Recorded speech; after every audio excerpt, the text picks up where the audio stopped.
নমস্কার, শুভ সন্ধ্যা। শাশ্বতী সিনহা টক্সে আপনাদের সবাইকে স্বাগত। আপনারা শুনছেন বুদ্ধদেব বসুর উপন্যাস তিথি ডোর। আজ তৃতীয় পর্বের পঞ্চম অধ্যায় শুরু করি। এই অধ্যায়ের নাম শীতের ছোট দিন। শীতের ছোট দিন দেখতে দেখতে ফুরলো সন্ধ্যা নামল। দুটি ঘরের মাঝখানকার দরজায় দাঁড়িয়ে তরুলতা বললেন, সতু, এবার তৈরি হয়ে নে। সত্যেন হাসল।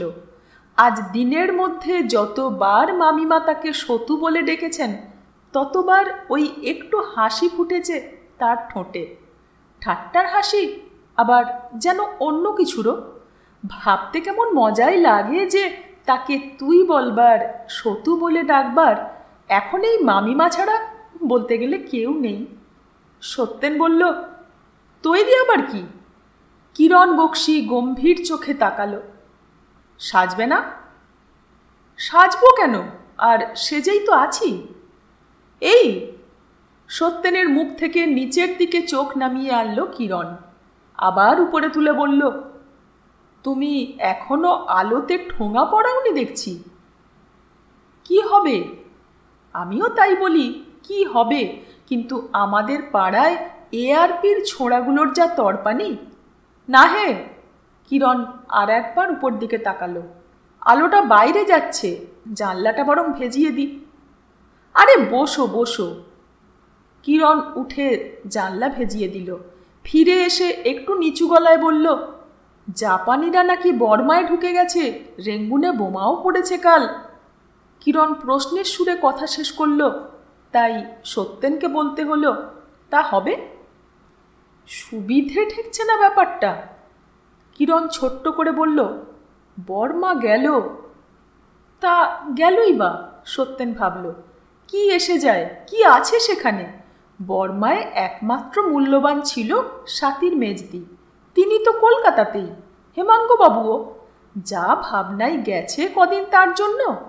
যাক, এসে গেছেন, তাহলে আর বর্মার জন্য ভাবনার কি রইল? অখিল ভিতর থেকে এসে সত্যেনের পাশের চেয়ারটায় রাখল একটি পাট না ভাঙা সিল্কের পাঞ্জাবি। সত্যেন তাকিয়ে বলল, কি? মা তোমাকে এটা পরতে বললেন বলে অখিল হাসল। আঁকা বাঁকা তার দাঁতের শাড়ি, মুখটা রোগা, কিন্তু সত্যেন ভাবল চোখ দুটি ভারী সজীব তো, আগে দেখিনি। এই অখিলই একদিন এসেছিল 10টা টাকার জন্য, আজ কত অন্যরকম দেখাচ্ছে। একটু তাকিয়ে থেকে বলল, খুব তো টেডি কেটেছ অখিল। আলতো করে চুলে হাত ছুঁইয়ে অখিল ঘাড় কাত করে লজ্জা পেল। কিরণ বলল, সত্যেন, নখ কেটেছ? আঙুলের দিকে তাকাতে গিয়ে সত্যেনের চোখ পড়ল ডান হাতের কবজিতে বাঁধা হলদে সুতো। এটা নাকি পড়তেই হবে। একটু পরে নিখিল বলল, আমি ভাবছি গরদের জোর পরে কেমন দেখাবে তোমাকে। গরদের জোর মানে? বাহ, কি পরে বিয়ে হয় জানো না? সেসব নিয়ম আজকালও আছে নাকি? কিরণ মিটিমিটি হাসতে লাগলো, যেন একটা চমৎকার প্রতিশোধ নিচ্ছে সত্যেনের উপর। আস্তে আস্তে বলল, শোনো, চারদিকে লোক, অচেনা লোক, মেয়েরা, সব চোখ তোমার উপর। তার মধ্যে তুমি মূর্তিমান দাঁড়িয়ে আছো। দুজন লোক দুদিকে একটা কাপড় ধরে তোমাকে ঘিরে দিল, আর তুমি যথাসম্ভব গাম্ভীর্য বজায় রেখে কাপড় ছেড়ে নিলে। ধুতিটা একটু ছোটই থাকে সাধারণত, ঠিক পা পর্যন্ত পড়ে না, আর উড়ুনিটা, তা তুমি ছিপছিপে আছো, তুমি বেশ ঢেকে ঢুকেই বসতে পারবে। সত্যেন বলে উঠল, অসম্ভব। বললে হবে কি, সুতি পরে তো আর বিয়ে হয় না। হয় না? সত্যেন আটকানো চোখে এদিক ওদিক তাকালো। খপ করে সিল্কের পাঞ্জাবিটা তুলে নিয়ে বলল, ঠিক, এইটা পরে নি, তাহলেই হবে। কিরণ অটলভাবে বলল, জামা পরাই বারণ। পাগল নাকি? ভাগ্যি সেটা ছিল, আর মামিমাও বুদ্ধি করে। চকিতে জামা বদলে নিল সত্যেন। রুমাল পকেটে নিয়ে বলল, কত হাঙ্গামা, অনর্থক। আমি ওদের এত করে বললাম রেজিস্ট্রি করে বিয়ে হোক, ওরা কানেই তুললেন না। কিরণ হেসে বলল, কেন তুলবেন? তারপর তুমি যদি একদিন বলে বসো, ব্যাস থাকো এবার আমি চললাম, তখন? কথাটা বুঝতে একটু দেরি হলো সত্যেনের, কিন্তু বুঝতে পেরেই উত্তর দিল, সেই জন্যেই তো, যাবার কোনো উপায়ই যদি না থাকে তাহলে আর না যাবার মূল্য কি? উপায় সবটাতেই আছে, কিরণ হালকাভাবে বলল। আমরা উকিলরা নয়তো আছে কি করতে? সত্যেন কথা বলল না। তার মনে পড়ল স্বাতীর কাছেও সে কথা বলেছিল, একবার দুবারও না, কয়েকবার। স্বাতী প্রথমে এমন ভাব করেছে যেন শোনেইনি, তারপর কি বলে ভুরু কুঁচকেছে, আর তারপর একদিন জল জলে চোখে বলে উঠল, কখনো আর কথা মুখে আনবে না। কেন? কেন আবার? তুমি কি কখনো ছেড়ে যাবে আমাকে? না, আর সেজন্যই ইচ্ছা ছাড়া আর বাধ্যতা চাই না। তুমি না চাইতে পারো, আমি চাই। তুমি বাধ্যতা চাও, স্বাধীনতা চাও না? না, তোমাকে ছেড়ে যাবার স্বাধীনতা আমি চাই না। কেন? এর পরেও সত্যেন বলেছিল, নিজের উপর যথেষ্ট বিশ্বাস নেই তোমার? না থাকলে তো তোমার মতোই অনুষ্ঠানকে ডরাতাম। বলে স্বাতী একবার তাকিয়েছিল তার দিকে, রানীর মতো সেই দৃষ্টি। মুহূর্তের জন্য নিজেকে একটু ছোট লেগেছিল সত্যেনের। বাইরে থেকে নিখিল ঘরে এলো, গায়ে গরম কাপড়ের খয়েরি শার্ট, হাতে 1 পয়সা দামের টেলিগ্রাফ ভাঁজ করা। ওই শার্টটা দেখে সত্যেনের ভালো লাগলো। তার চেনা ওটা, কত দেখেছে মামার গ্রামে, আর দেখতেও অনেকটা মামার মতোই। বেশ ছেলে হয়েছে নিখিল। কিরণ বলল, খবর আছে নাকি কিছু? কিছু না, সকালের কথাই ঘুরিয়ে লিখেছে। নিখিল কাগজটা ছুঁড়ে ফেলল টেবিলের উপর। কিরণ সেটা তুলে নিয়ে তাকালো। 3 দিনে 15,000 লোক, আরও বেশি হবে বলল নিখিল। ট্রেনে আর ওঠা যাচ্ছে না, দেহাতিরা সব হেঁটে হেঁটেই ভাগল। বাহ, ওদের আর দোষ কি?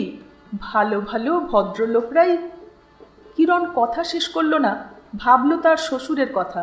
ভদ্রলোক এর মধ্যেই একটা বাড়ি নিয়ে ফেলেছেন, রামপুরহাটে মেয়েদের সব পাঠিয়ে দেবেন, অনিতাকেও নাকি যেতেই হবে সেখানে।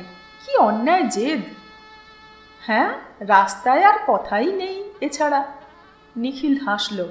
এইমাত্র শুনলাম একজন বলছে, সত্যি কি যে হবে।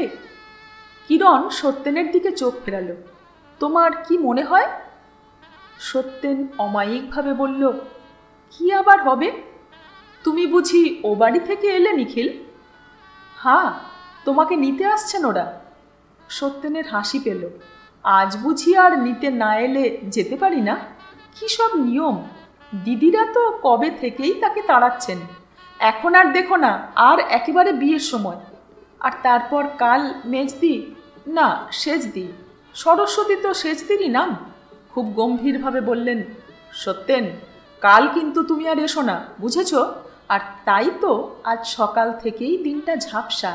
এই 2 মাসের মধ্যে আজই প্রথম যেদিন সকাল থেকে সন্ধে পর্যন্ত স্বাতীর সঙ্গে একবারও তার দেখা হলো না। তরুলতা কুলো হাতে ঘরে এলেন। মেঝেতে কুলো নামিয়ে সামনে আলপনা আঁকা সিঁড়ি পেতে ডাকলেন, সতু আয়। আবার কি? সত্যেন ভুরু কুঁচকাল। আয়, বসতে হয় একবার। যত বাজে! ওসব চলবে না হে, কিরণ বলল। যে যা বলবে তাই করতে হবে আজ। তাই তো করছি, সত্যেন ভাবল। আমার আমিত্ব আর কিছুই থাকলো না। সকালে হয়ে গেল এক প্রস্থ, মামিমা ছাড়লেন না কিছুতেই। পুরুত এলো, টিকিওলা পুজুরি বামুন, কলাপাতার ঠোঙা, চাল কলা। উফ, 2 ঘন্টা বসে বসে কি সব বিড়বিড়। আবার প্রপিতামহীর নাম জিজ্ঞেস করে, যেন প্রপিতামহীর নাম কোনো জন্মে কেউ শুনেছে। প্রহসন, কিন্তু এই প্রহসনের পরপারেই বাস্তব। এসব মিথ্যা তাদের খোলস ছাড়াতে ছাড়াতেই শেষ সত্যে পৌঁছবে। সে কি জানতো এই সত্য? যদি সে রাঁচি চলে যেত সেদিন, 2 মাস আগে প্রথম কুয়াশার সেই সন্ধ্যায় পৃথিবীর সব শব্দ থেমে গিয়েছিল তখন, যখন বারান্দার সিঁড়িতে দাঁড়িয়ে স্বাতী বলেছিল। অনেক কথা বলেছে স্বাতী, সেও বলেছে। মনে হয় যেন মনের সব কথা, জীবনের সব কথা মনে হয়েছিল জীবন ভরে বললেও ফুরোবে না, কিন্তু ফুরোলো। আর কথা নেই, দুজনে আবার প্রথম থেকে আরম্ভ না করলে আর কথা নেই। এই সেই আরম্ভ। বসে রইলে যে? কিরণ তাড়া দিল, ওঠো। সত্যেন উঠল, চিত্রি করা পিঁড়িতে বসল। সামনে কুলোতে প্রদীপ জ্বলছে, ধান দুর্বা কি কি সব সাজানো। মামিমা উবু হাঁটু হয়ে তার সামনে বসলেন, তার মাথায় হাত রেখে ঠোঁট নেড়ে কিন্তু আওয়াজ না করে কি বললেন। হাত সরিয়ে এনে বাঁ হাতের কোড়ে আঙুলে চন্দনের ফোঁটা দিলেন তার কপালে। আমিও দিই একটু। কিরণ এগিয়ে এসে নিচু হলো। না না, দুহাত তুলে কিরণকে ঠেকাতে গেল সত্যেন। রাখো তো। কিরণ মোটা আঙুলে বেশ টিপে টিপে চন্দন দিল সত্যেনের কপালে। এই একদিনই তো বিয়ে করবে জীবনে। সরে এসে বলল, বেশ দেখাচ্ছে। তরুলতা ধান দুর্বা দিলেন তার মাথায়, প্রদীপ শুদ্ধ কুলোটা একবার কপালে ঠেকালেন। তারপর হঠাৎ তার ডান হাতটি টেনে নিয়ে কোড়ে আঙুলে ছোট্ট কামড় দিলেন। সত্যেন তাড়াতাড়ি উঠে পড়ল। কিরণ বলল, বাহ, প্রণাম করলে না মামিমাকে? থাক থাক। তরুলতা কুলো সরালেন, পিঁড়ি তুললেন। চটচট করছে। সত্যেন আঙুল তুলল কপালের দিকে। না না, মুছো না, ও থাক, বোঝা যাচ্ছে না। আরে এতে এরকম করছো তুমি? আর আমাকে যা শাস্তি করেছিলেন কাকিমারা। কিরণ হাসল তরুলতার দিকে তাকিয়ে। আমাদের শ্রীমানের সবটাতেই আপত্তি। তরুলতা ঘরের চেয়ার ঠিক করলেন। তক্তাপোষের চাদরটা টান টান করে দিত নিখিল। বোঝা যাচ্ছে না তো, ঠিক তো? উদ্বিগ্ন প্রশ্ন করল সত্যেন। একটু গেলই বা, চন্দনের ফোঁটা তো ভালো, যখন টোপর পরে। ইস, একেবারে সং সাজিয়ে ছাড়ে হে। কিরণ ফুর্তিতে হেসে উঠল। ঘরের মধ্যে ঘুরতে ঘুরতে তরুলতা বললেন, দেখ তো নিখিল, মহেশ পান আনতে গিয়ে কোথায় লেগে রইল। আমি দেখছি। অখিল ছুটে বেরোলো। আর যে কেউ এলো না এখনো। কিরণ এবার রাস্তার দিকে তাকালো। কোনো উত্তর না পেয়ে আবার বলল, বন্ধু বান্ধব আর কেউ এলো না? বলেছে নাকি কাউকে? ওর এক কাকা আছেন কলকাতায়, বাবার সাক্ষাৎ জ্যাঠতুতো ভাই। কত বললাম আমি তাকে খবর দিতে, শুনল কি কথা? আমি একা আর কত পারি? তক্তাপোষের টান করা চাদরটায় আরও 2টো টান দিয়ে তরুলতা পাশের ঘরে চলে গেলেন। একা আর কত পারি কবার শুনল সত্যেন, কিন্তু কমও তো পারেন না। ওই টেবিলটাই কতবার গোছাবেন দিনের মধ্যে? এত গোছাবার কি যে আছে? সত্যেন একবার তাকালো ঘরের চারিদিকে। সব পরিষ্কার, ফিটফাট, নিখুঁত রকম গুছোনো। আর মিথ্যেই বা কি, তার নিজের ঘর তো নেই আর। মামিমাকে নিয়ে আসতে হলো 2 দিন আগেই। তারপরেই অন্য এক জগৎ জেগে উঠল এই ঘরে। লোকজন, যাওয়া আসা, লোকজন, আবার ফাঁকা হলেও বিষম ফাঁকা। আজ দুপুরবেলা সাথীদের ফাঁকা বাড়িটাতেই একবার গিয়ে সে, কেউ ছিল না তখন, একটু অবাক লেগেছিল সাথীকে ওখানে না দেখতে পেয়ে। ডালিমের খাটটায় শুয়ে শুয়ে সময় কাটিয়েছিল খানিকটা। সত্যি কাউকে বলনি? কলেজের কলিগরা, তোমার সাহিত্যিকরা, কাউকে না? বাহ। কিরণের আওয়াজের উত্তরে সত্যেন শুধু আবছা হাসল। না, এটা ভালো করনি। আগে জানলে আমিই বলে দিতাম কয়েকজনকে, ভবেশচন্দ্র আর ফণী ভট্টাচার্যকে তো নিশ্চয়ই। সত্যেন বলল, তোমার একটু একা লাগছে বুঝতে পারছি, সেজন্য বলছি না। আর কাউকে না বলে আমাকেই শুধু বলেছ, এটা আমার পক্ষে তো গৌরবেরই। কিরণ একটু অন্যরকম তাকালো সত্যেনের দিকে। সত্যেন সলজ্জ চোখ সরালো। দৈবাত সেদিন চায়ের দোকানে দেখা, তা ভালোই হয়েছিল, তবু একজনকে মনে পড়ল সেই সময়। আর কিরণ তো ভালোই, হ্যাঁ বেশ ভালো। তখন যাদের সঙ্গে আমি মিশতাম তাদের অনেকের চেয়েই আসলে ভালো। ছাত্র জীবনে কিরণকে সে তুচ্ছ করেছে, তাকে নিয়ে অন্যদের তামাশাতেও যোগ দিয়েছে, সেসব মনে করে সত্যেনের অনুশোচনা হলো। সতুদা, ওরা আসছেন। অখিল ছুটে এলো। মস্ত গাড়িটা। আবার ছুটে গেল দরজার বাইরে। একটু চুপ। সত্যেন দেখল বেশ ভারী কি চেহারা করে নিখিল দাঁড়িয়েছে দরজার ধারে, মামিমা তার পিছনে। চেয়ারে কিরণ নড়ে চড়ে সোজা হয়ে বসল। কেমন করে কেটে গেল দিনটা। একটা দিন সে কিছু করল না, ভাবল না। এতদিনের উথাল পাথালের পর আর তার অনুভূতি নেই। স্বাতীর কথা বেশ ভাবতে পারল বুকের মধ্যে কেঁপে না উঠে। আজ সকাল থেকে আবেগ তাকে ছেড়ে গেছে, প্রতীক্ষা মরে গেছে, শুধু একটা অস্তিত্ব ভেসে চলছে সময়ের স্রোতের উপর। দুজনের জগৎ ছিল এতদিন দুজনের নিজত্বের, এখন অন্যদের জগৎ, সকলের, কারোরই না। এখন বিজ্ঞাপন, ব্যাকরণ, ব্যবস্থা, মিথ্যা সব। কি? আস্তে একটি হাত পড়ল তার কাঁধে। সত্যেন মুখ তুলে অরুণবাবুর সুশ্রী মুখটা দেখতে পেল। একটু কালো রংটা, পুরুষের পক্ষে ওটাই ঠিক। উড়ু উড়ু চুলের কালো রং কানের কাছে ফিকে হচ্ছে, আর সেই ধোঁয়া রঙের উপর চশমার মোটা কালো ফ্রেমটা মানিয়েছে বেশ। ওকে প্রথম দেখেই, শুধু চোখে দেখেই ভালো লেগেছে তার। কথা বলে আরও একটু লাজুক, কেমন আবছা করে কথা বলেন, মিষ্টি শোনায়। প্রথম কবার আপনি বলার পর তাকে তুমি বললেন যখন।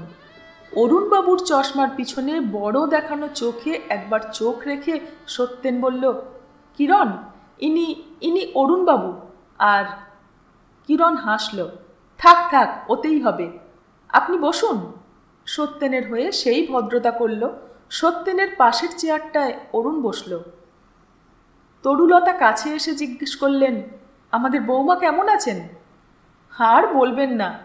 অরুণ দু চোখের কাছে দু আঙুল ছড়িয়ে হাতটা উপর দিয়ে নামিয়ে আনল। কাঁদছে খুব? আমি এসে অবধি এই তো দেখছি। স্বয়ংবরা হয়েও এত কান্না? আমিও তো তাই বলি, কিন্তু বললে কি হবে, কেঁদে কেঁদে রোগা হয়ে গেল। মুহূর্তের জন্য অরুণের গলা অন্যরকম শোনালো, হাসির ভাবটাও মুছে গেল মুখের। তক্তাপোষে পা তুলে বসে হেমাঙ্গ তার মিহি গলায় বলল, শুনছ তো সত্যেন, সব কান্না কিন্তু পুষিয়ে দিতে হবে তোমাকে। সেটা পুষিয়ে যাবে জেনেই তো অত কান্না। বরপক্ষ সেজে তক্ষুনি জবাব দিল কিরণ। হেমাঙ্গর কথা শুনে সত্যেন একটু হেসেছিল, কিরণের কথা শুনে আবার তাই করল। এটা তার ইচ্ছার হাসি না, অনিচ্ছারও না, অনুপায়ের। আপাতত মুদ্রাদোষ হয়ে গেছে এটা। এখনকার মতো তার কোনো ইচ্ছা নেই, শক্তি নেই, সে থেমে আছে।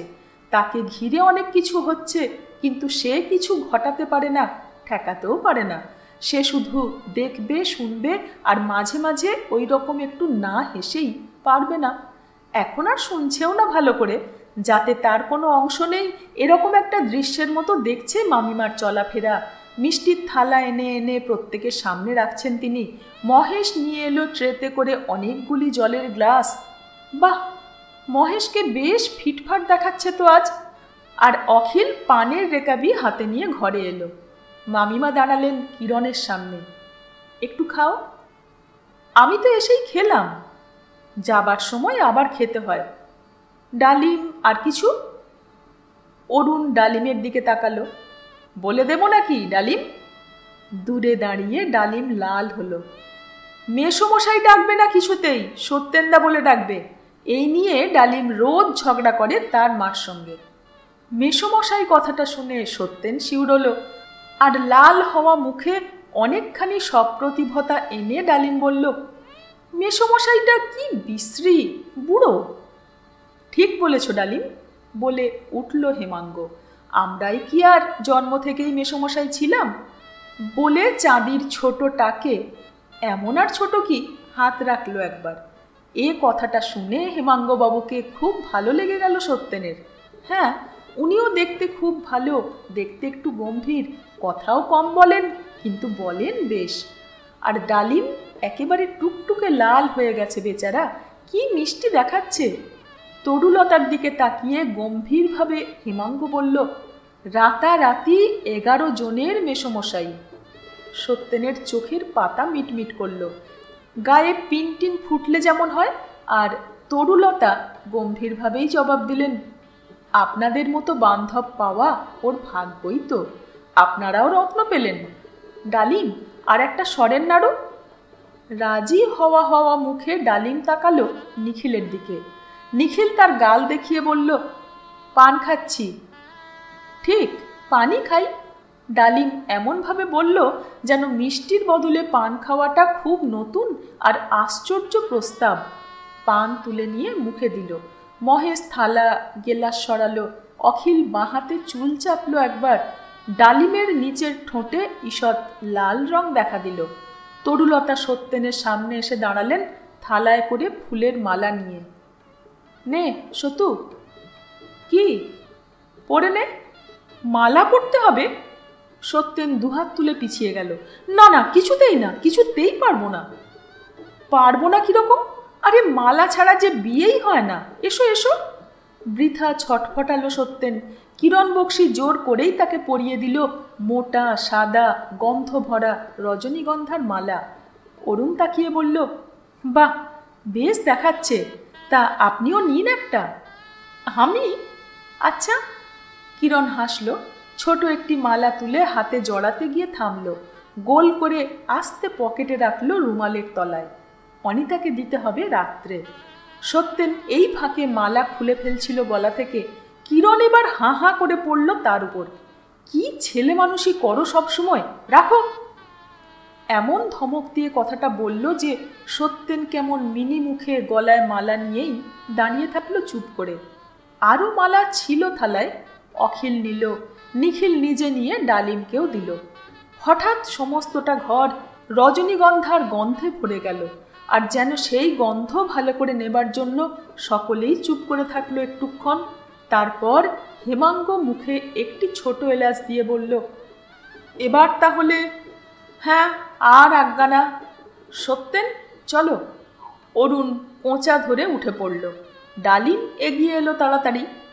ট্যাক্সি আনবো আর একটা? চারদিকে একবার পলকপাত করে হেমাঙ্গ বলল, আর দিয়ে কি হবে? গাড়ি দিয়েই বা কি হবে? সত্যেন ভাবল, এখান থেকে হেঁটেই যাওয়া যায় কতবার, কিন্তু সাথীদের বাড়িতে হলেও বোধহয় গাড়িতেই যেতে হতো এখন। দেখুন না অন্যায়টা। কাঁধের উপর শাল ঠিক করে কিরণ উঠে দাঁড়ালো। কাউকে বলেনি, একদম ফাঁকি দিয়েছে সবাইকে।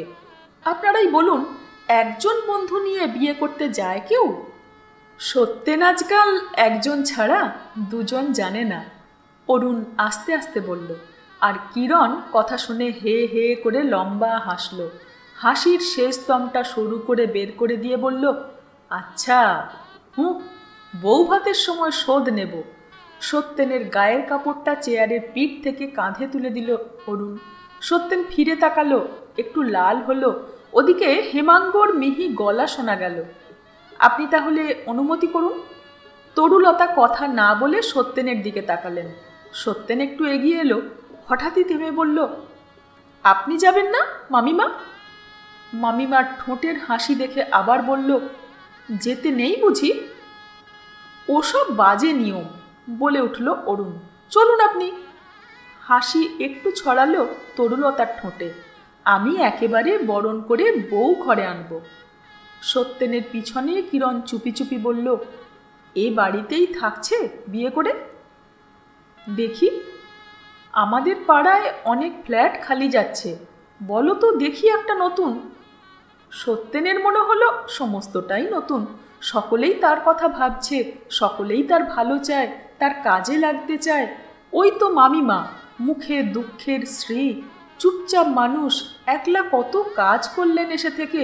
আর নিখিলের যা ছুটাছুটি, সত্যি খুব অন্যায় করেছে সে এতদিন। এখন থেকে ওদের খোঁজ খবর নেবে সব সময় নিশ্চয়ই। তাহলে যাই আমরা? অনুমতি নেবার সুরে হেমাঙ্গ আবার বলল তরুলতাকে। চোখ সরল সত্যেনের। মেঝের ছোট জায়গাটুকুতে গোল হয়ে দাঁড়িয়েছে সবাই। এ ঘরে এত লোক সে কখনো দেখেনি। সকলের মুখ ছুঁয়ে এলো তার চোখ। সকলেই খুশি, সুখী। মামিমার মুখেও শুধুই সুখ এখন। এত সুখী হবার কি আছে? কিছু না, সকলেই ভালো, তাই সকলেই সুখী। যেতে যেতে চোখে পড়ল মহেশকে, কেমন দাঁড়িয়ে আছে এক কোণে। মনে পড়ল চায়ের দেরির জন্য একদিন বকেছিল তাকে। মনটা একটু খারাপ লাগলো মুহূর্তের জন্য। সকলে বাইরে এলো।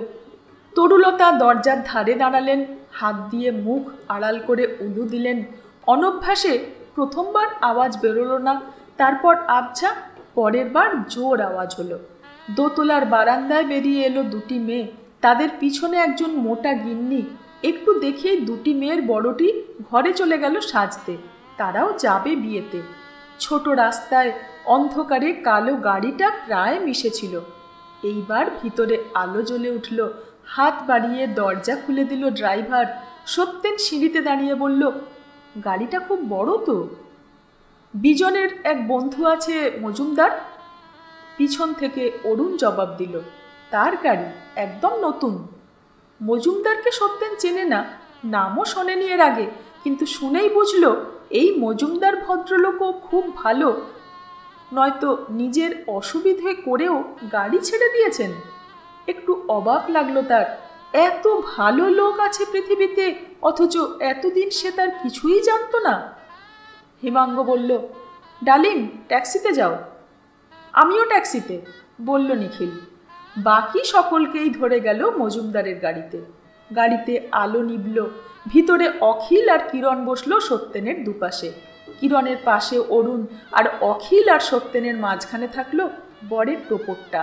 শোলায় বানানো ওই বিশ্রী বস্তুটার চকচকে রাংতা হঠাৎ সত্যেনের চোখে ঝিলিক দিল। এটাও? গাড়ি নড়ে উঠল তখনই, আর সেই মুহূর্তটিতে অন্য সব কথা ভুলে গিয়ে সত্যেন ভাবল, তাহলে সত্যি, সব সত্যি। আলো জ্বলা দরজায় তরুলতার মূর্তি সরে গেল। পিছনে পড়ে রইল সত্যেনের বইয়ে ঘেরা একতলার ঘর। দোতলার বারান্দা খালি হলো। গাড়ি আস্তে আস্তে গলি পেরোলো। অরুণ, তার চোখে তখনও কনট সার্কাসের উজ্জ্বলতার আমেজ। রসা রোডে পড়ে বলে উঠল, কি অন্ধকারই পড়েছে। হেমাঙ্গ, সে বসেছিল ড্রাইভারের পাশে, ফিরে তাকিয়ে বলল, ব্ল্যাক আউট মাটি করে দিল। খুব আলো টালো হলে তবে তো বিয়ে বাড়ি। সুন্দর বাড়িটি কিন্তু কি করে পেলেন? কলকাতায় এখন বাড়ি পাওয়া বোধহয় শক্ত না। তা সত্যি, বলে উঠল কিরণ। যা যাই যাই রব, আর ঠাকুর চাকর তো আর টেকানো যাচ্ছে না। পিছনের ট্যাক্সিতে নিখিল ডালিমের কাঁধে টোকা দিল, একটা নেবেন? সিগারেট? ডালিমের চোখ বড় হলো, আপনি সিগারেট খান? পেলে খাই, নিখিল হাসল। একটা দেখুন না। না না, ডালিম একটু সরে এলো। তার মনে হলো মা তাকে দেখছেন। Straight express 555। নিখিল এক আঙুলে সিগারেটটাকে আদর করল। নাকি যুদ্ধ না থামলে আর কলকাতায় ফিরবেই না? অরুণ আওয়াজ করে হাসল। তা ভালোই, বিয়েটাও সুবিধে মতো হলো, আর আপনিও বেশ বাড়িটা পেয়ে গেলেন রেঙ্গুন থেকে এসেই।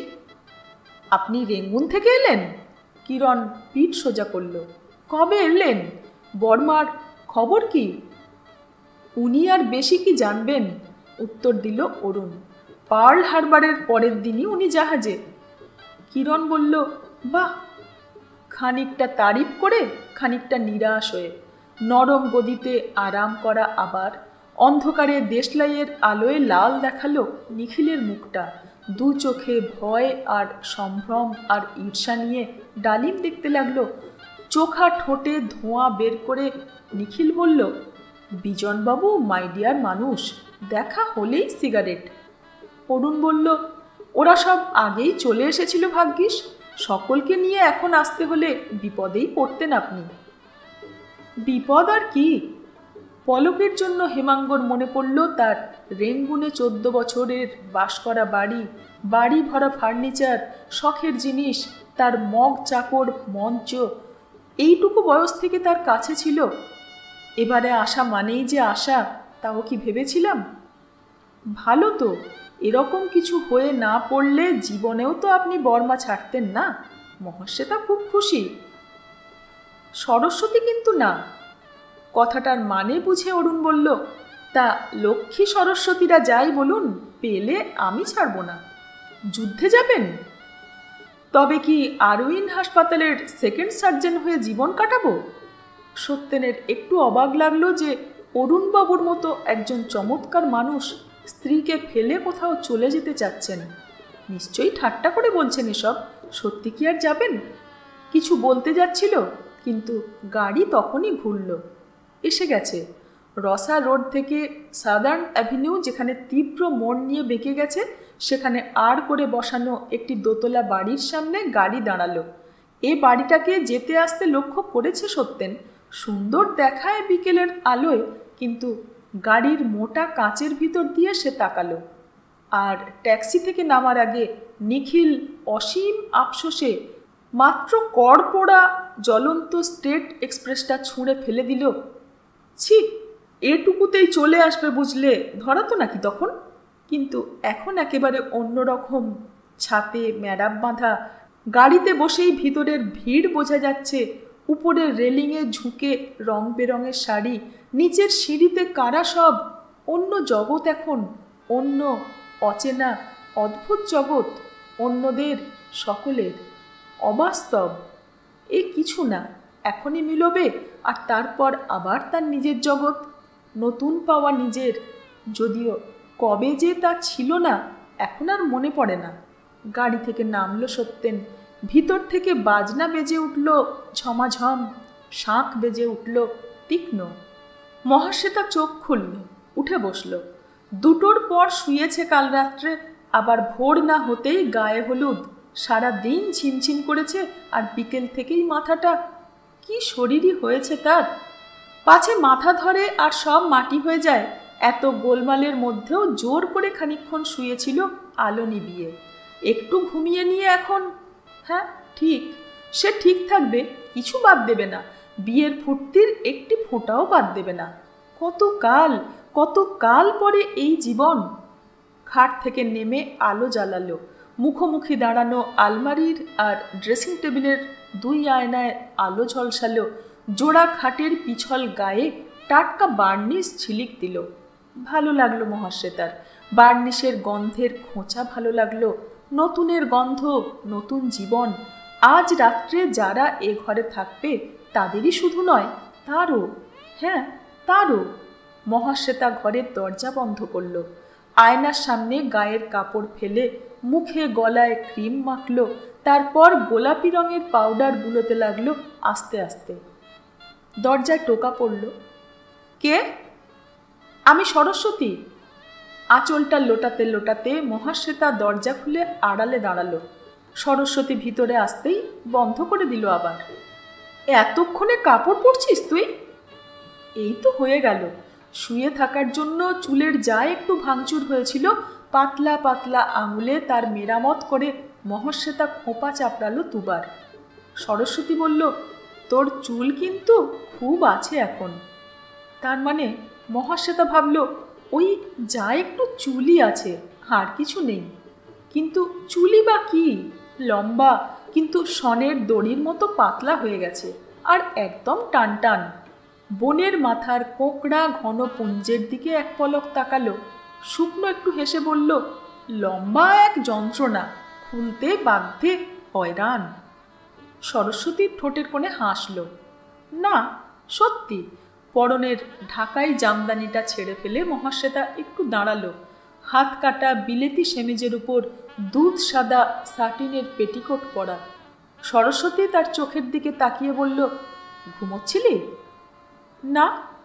মহাশ্বেতা অস্বীকার করল। সাদা সরু হাত দুটি ঢুকিয়ে দিল নিষ্কালো ব্লাউজে। পেটিকোট ঢিলে করে ব্লাউজের তলার কাপড়টা ভিতরে ঢুকিয়ে দড়ি বাঁধতে বাঁধতে বলল, শুয়েছিলাম একটু। বর এসে গেছে না? হ্যাঁ, চল। তোর মাথা ধরা কেমন? মহাশ্বেতা খুশি গলায় বলল, ধরল না শেষ পর্যন্ত। খাটের উপর থেকে তুলে নিল শাড়িটা, যেটা 10 দোকান ঘুরে কদিন আগে কিনেছে।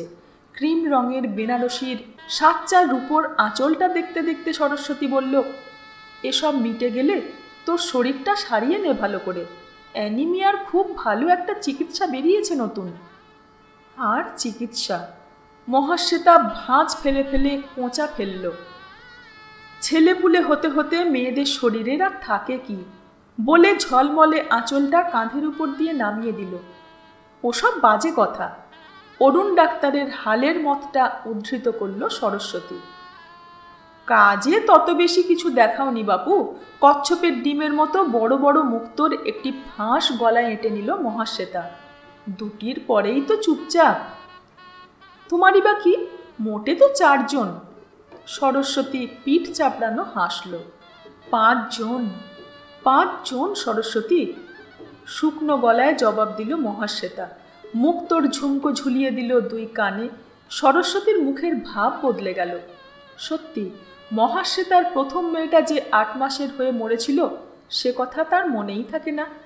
তাড়াতাড়ি কিছু বলবার জন্যই বলল, বড়দিরও 5 জন। বলেই বুঝল এটা আরও ভুল হলো। অথচ মহাশ্বেতা ভাবল, দিদি কি সুন্দর আছে এখনো।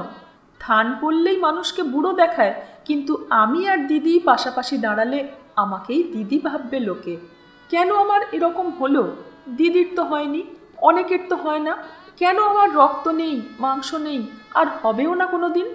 নেতিয়ে পড়া বুকের ওপর শাড়িতে ছোট ছোট টান দিতে দিতে বলল, কি কষ্ট এক একজনকে ধারণ করতে, জন্ম দিতে, বড় করে তুলতে। সব শুষে নিয়েছে। আয়নার দিকে তাকিয়ে নিচু গলায়, যেন নিজের সাদা, বড় সাদা মুখটাকে লক্ষ্য করেই সে কথাগুলি বলল। তারপর সেন্টের ছিপি কয়েকবার ছোঁয়ালো কাঁধে, বুকে, গলায়। সুন্দর গন্ধ, দেখি একটু। সরস্বতী কথা বদলাবার চেষ্টা করল। বোনের হাতে শিশিটা দিয়ে মহাশ্বেতা বলল, শাশ্বতীটা বেশ আছে, কিন্তু ওর বিয়ে হয়েছে 4 বছর হলো না, কি করে পারে? সরস্বতী সহজ হলো, চোরা হেসে বলল, এখন একটা বাচ্চা হওয়াই ওর ভালো, মোটা হয়ে যাচ্ছে। সরস্বতী ছিপছিপে একটু ভারী শরীরের দিকে, আটো একটু ভারী বুকের দিকে, আর তার তলায় পেটের পাতলা খাঁজটার দিকে ঈর্ষার চোখে তাকালো মহাশ্বেতা। তা সরস্বতীর তো প্রথম থেকেই জিতের হাত, ওর কপালেই অরুণ ছিল। হঠাৎ বলল, অরুণ নাকি যুদ্ধে যাচ্ছে? সত্যি? আমি জানি না। তুই জানিস না? মহাশ্বেতা আয়না থেকে সরে এলো। বারণ কর। তুই একবার বলে দেখ না, সরস্বতী গম্ভীরভাবে বলল। বোনের মুখের দিকে তাকিয়ে মহাশ্বেতা একটু হাসল, কিন্তু কথা বলল বিষণ্ণ গলায়। পুরুষ মানুষ উন্নতি ছাড়া কিছু বোঝে না। বেশ তো, আমি কি ধরে রাখছি, নাকি কেউ কাউকে ধরে রাখতে পারে? শেষের কথাটা মহাশ্বেতার মনের তলার কোনো একটা অংশকে সুখী করল। ভালো মানুষের মতো বলল, এটা ঠিক বললি না। অরুণ সরকারি চাকরি পেয়েও নেয়নি, তোর মফস্বল ভালো লাগে না বলেই তো। ও তখন, আর এখন? আলমারির লম্বা আয়নায় সরস্বতী তাকালো একটু, আর পিছনে দাঁড়িয়ে মহাশ্বেতা তাকে আয়নার মধ্যে দেখল। লক্ষ্য করল তার গলায় প্রবালের মালা, মাথার কাপড়ের তলায় ঝিকিমিকি দুল, তার ব্রোকেটেড ব্লাউজ, ফ্রেঞ্চ সিল্কের শাড়ি। তারপর নিজেকে আর একবার দেখল। আর সরস্বতী তখন আবার চোখ ফেরালো আয়নার মধ্যে মহাশ্বেতার দিকে। হঠাৎ চোখাচোখি হলো দুবনে। দ্রুত টোকা পড়ল দরজায়। সরস্বতী দরজা খুলে দিল। ঘরে এলো শাশ্বতী, ব্যস্ত, গম্ভীর, ঈষৎ হাঁপ ধরা। বেশ, দরজা বন্ধ করে দিব্যি গল্প করছো তোমরা। কি করতে হবে? মহাশ্বেতা হাসল। একটু নড়চড়ো। সাথীকে সাজানো এখনো আরম্ভই হলো না, এদিকে এক ঘর অচেনা লোকের মধ্যে কিরকম বেচারা মুখ করে বসে আছে সত্যেন। তা থাক না, সরস্বতী বলল। তুই কি করছিলি? আমি? আমার কি আর সময় আছে? এই আধ ঘন্টার মধ্যে 10 বার শুধু উপর নিচ করলাম। উহ! স্পষ্ট তৃপ্তি ফুটল শাশ্বতীর গলায়। বসি। একটু বসে চারদিকে একবার তাকিয়ে বলল, সাথীর ফার্নিচার খুব সুন্দর হয়েছে। হেমাঙ্গদা জিনিস চেনেন। হ্যাঁ, কাঠ, লোহা, সিমেন্ট এসব খুব চেনেন উনি, বলল মহাশ্বেতা। শাশ্বতী জিজ্ঞেস করল, তোমার রেঙ্গুনের জিনিসপত্রের কি হবে? কি আবার হবে? জাপানিরা ভেঙে ভেঙে মশাল জ্বালবে। কীরকম বলো? একটু কষ্ট হয় না তোমার? না, কষ্ট কিসের? বর্মা থেকে বেরোতে পেরেছে, আর কি চাই? আসবাব, বাসন, রেডিও, গ্রামাফোন, গাড়ি সব হবে আবার, কিন্তু জীবনের ওই বছরগুলি কি আর ফিরে পাবে? নষ্ট জীবনের সবচেয়ে ভালো সময়টা নষ্ট হলো বর্মায়। নির্বাসনে, আনন্দ ছাড়া, সঙ্গ ছাড়া, জীবন ছাড়া, শুধু স্বামীর ব্যবসার উন্নতিতে সুখী হয়ে, শুধু সন্তান ধারণে আর সন্তান পালনে। 14 বছর ধরে যে বাড়িটায় তার স্বাস্থ্য আর যৌবন বাজে খরচ হয়ে গেছে, তার জন্য কষ্ট কিসের? সুন্দর ড্রেসিং টেবিলটা। শাশ্বতী আর একবার তাকালো। সরস্বতী বলল, তোর নিজেরটা বুঝি আর পছন্দ হচ্ছে না এখন? বাহ, তা কেন? আলগা শোনালো শাশ্বতীর কথাটা। যাই আমি একবার ওদিকে, কি হচ্ছে দেখি। শাশ্বতীর চলে যাওয়ার দিকে তাকিয়ে সরস্বতী বলল, শাশ্বতী খামোকা এত ব্যস্ত হচ্ছে, বর্দি থাকতে আর কাজের ভাবনা। একবার সত্যেনকে দেখে আসি চল, বলে মহাশ্বেতা এগোলো। ঘর থেকে বেরোলো সরস্বতী, মহাশ্বেতা। গলিতে ভিড়, সিঁড়িতে নতুন একদল উঠে আসছে। দু বোন সরে দাঁড়ালো। দলটি চলে যাবার পর সরস্বতী বলল, এরা কারা? আমি চিনলে তুইও চিনতিস। সিঁড়ি থেকে নামতে নামতে মহাশ্বেতা জবাব দিল, তুই 1 মাস আগে থেকে আছিস, আর আমি তো মোটে সেদিন এলাম। পাড়ার বোধ হয়। হ্যাঁ, ওই মোটা গিন্নিকে যেন দেখেছি। বাবার কাণ্ড, লোকও বলেছেন। বাবার উপরে বিজু আবার 1 কাঠি। স্বাতীর বিয়ে কেউ যেন বাদ না যায়। সাঁতরাগাছির নেপাল পিসামশাইকে বিজুরই তো মনে পড়ল। বুড়ো মরেনি এখনো? সরস্বতী হাসল। সিঁড়ির শেষ ধাপে 6 কোণ কাচের চশমা পরা একটি মেয়ে তাদের দেখে থামল। আপনারা স্বাতীর দিদি? একটু হেসে এই পরিচয় মেনে নিল দুবোন। আপনি বুঝি মহাশ্বেতা? একটুখানি ভুরু বাঁকিয়ে সরস্বতী জবাব দিল, মহাশ্বেতা এর নাম। আমি উর্মিলা, প্রবীর মজুমদার আমার মামা। আমরা এই এলাম। সরস্বতী নিপুণ একটি হাসি ফোটালো। আচ্ছা, উপরে গিয়ে বসো তুমি, স্বাতীর বন্ধুরা আছে। খুব স্মার্ট তো মেয়েটি, বলল মহাশ্বেতা। খুব। সরস্বতী সামনের ঘরের দিকে এগোলো। 2 জন লোক তাদের পাশ দিয়ে চলে গেল, এক ঝুড়ি গেলাস ধরাধরি করে। বিজুর খুব দেখি এক বন্ধু জুটেছে এই মজুমদার। আর ঠোঁট দুটো কি কিরকম রক্তের মতো করেছে। কলকাতায় তো এখনো কম, দিল্লিতে প্রায় সব মেয়েই রং মাখে আজকাল। 6টি-7টি বাচ্চা মেয়ে খিলখিল হাসতে হাসতে সিঁড়ির দিকে ছুটে গেল। তোর ভালো লাগে? আর গীতিটাই ধরেছি ওসব এর মধ্যে। হংকং? সামনের ঘরের দরজার কাছে আসতেই জোরালো গলা শোনা গেল। সরস্বতী বলল, না, হারিত নন্দীকে নিয়ে আর পারা গেল না। বোমা বিনে গীত নেই ওর। দরজার ধারে 2 বোন দাঁড়ালো। হারিত বলল, হংকং ইভাকুয়েট করে ইংরেজরা এখন। ইভাকুয়েট? পালিয়েছে বলুন, জমের ডরে পালিয়েছে। কথাটা বললেন মজবুত চেহারার এক ভদ্রলোক। ঘি রঙের ফ্ল্যানেলের চুড়িদার পাঞ্জাবি পরা, টেরিকাটা চুল মাথায় যেন আঠা দিয়ে ল্যাপটানো। শুনে অনেকে হেসে উঠল। সরস্বতী এগিয়ে এসে বলল, নন্দীর এতক্ষণে সময় হলো আসার? তার গলা শুনে অনেকেই তাকালো। আজ এইটুকু থাক, পরের অংশ নিয়ে আসছি খুব শিগগির। সঙ্গে থাকবেন। ধন্যবাদ।